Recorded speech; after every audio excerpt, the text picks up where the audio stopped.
जितने सारे घरों का नुकसान हुआ है, सारे के सारे फसलें तबाह हो चुके हैं। हमने रिक्वेस्ट किया है कि बेनज़ीर इनकम सपोर्ट प्रोग्राम के जहां जहां मुतासरीन है वहां हम उनको बेनज़ीर इनकम सपोर्ट प्रोग्राम के थ्रू रिलीफ पहुंचा दें। पीपुल्स पार्टी जो चेयरमैन बिलावल भुट्टो ज़रदारी बरसात मुतासरन वटि पहुंची वियो। नए देरे शहीदात को बिजावल झूणे जो बेहराम के बरसात मुतासर इलाइक़नि जो दौरो। परॾे वज़ीर मुतासरन से मुलाकात करे खाइन मसला मालूम कया। बिलावल भुट्टो ज़रदारी कंबर शहीदात कोट में बरसाती तबाहकारियों के हवाले से इजलास की सदारत कई। हुकूमत मुतासरन के ॾुखी घड़ी में अकेलो न छॾींदी। माण्हुनि जे बेघर थियण ते ॾाढो ॾुख पहुतो आहे। संदन ख्याल रखियो वञे। पीपी चेयरमैन के लाॻापियल इंतजामिया के हिदायत।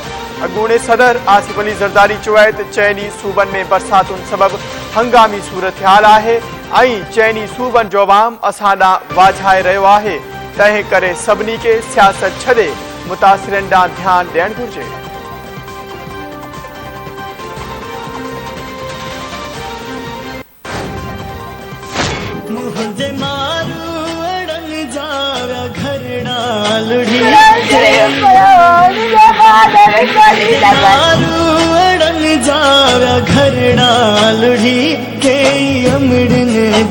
ढेड़ा बचड़ा लड़ी आहू ताहू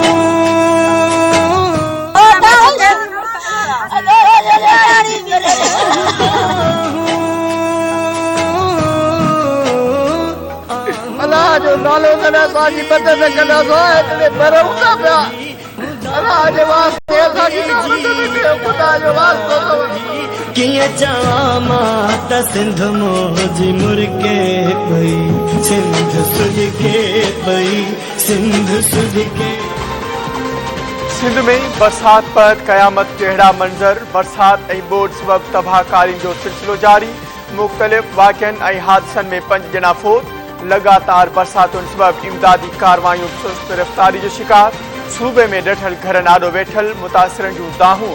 वाहन दरियाहनि ऐं मथाई वारनि हंधनि ते मारूड़ा खुलियल आसमान हेठि वेठल। हर पासे दर्दनाक सूरत हाल।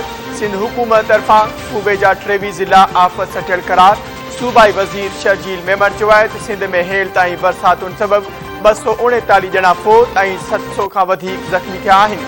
हैदराबाद डिवीज़न में 31,684 घर जुज़वी ऐं 25,812 घर मुकमल तौर तबाह थिया।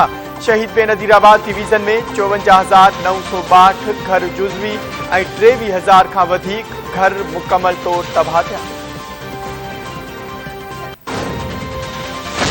पाक फौज पारां सिंध समेत सॼे मुल्क जी बरसात ऐं ॿोॾि मुतासिर इलाइक़नि में इमदादी कारवायूं जारी।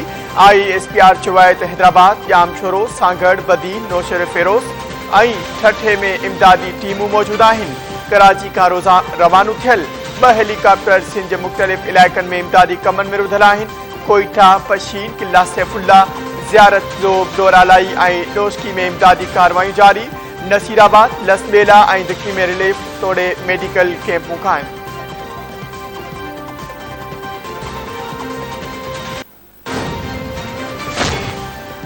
औरत जज के धमकी ॾियण तां तौहीन अदालत केस में इमरान खान के शोकाज नोटिस जारी। Islamabad high court PTI chairman के 31 अगस्त ताईं ज़ाती हैसियत में तलब करे वरितो।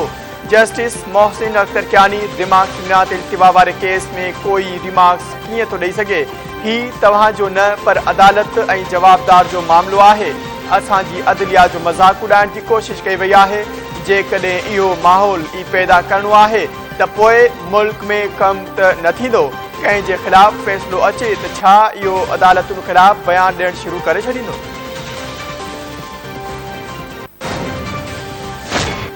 ऐं अॻूणे सदर आसिफ अली ज़रदारी जी इमरान खान ते तनक़ीद। चवे थो हिकु शख़्स फ़ौज पुलिस ऐं औरत जज खे धमकियूं ॾेई रहियो आहे ऐं चवे थो त मूंखे गिरफ़्तार करे ॾेखारियो।